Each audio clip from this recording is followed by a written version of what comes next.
Сәлем қыздар, қалдарыңыз қалай? Сіздермен кезекті Наули марафоншым. Бұл марафон бастапқы жасаған кезінде еш ұжгут шықпады. Басында осылай тұрып жасады. Шықпаған соң сосын ол кісі осылай жатып жасауға бел болып, жатып жасауды жасап көрген едік.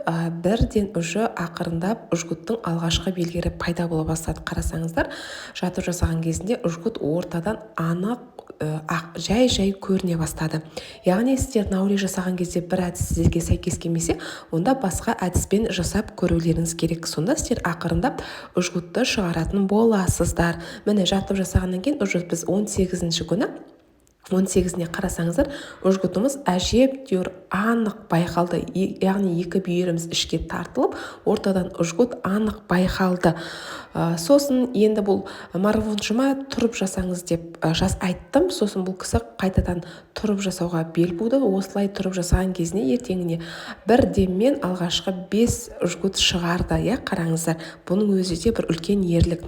Енді бір айдан кейін уже ол кісіде ақырындап волна шығып жатыр. Яғни волна дегеніміз міне осы Наули крия деген, яғни Наули волна деген сөз жаңағы ортадан шыққан ұжгутты оңға қарап айналдыру, солға қарап айналдыру болып табылады. Бұл сіздердің іштеріңізге керемет массаж жасайтын жаттығу.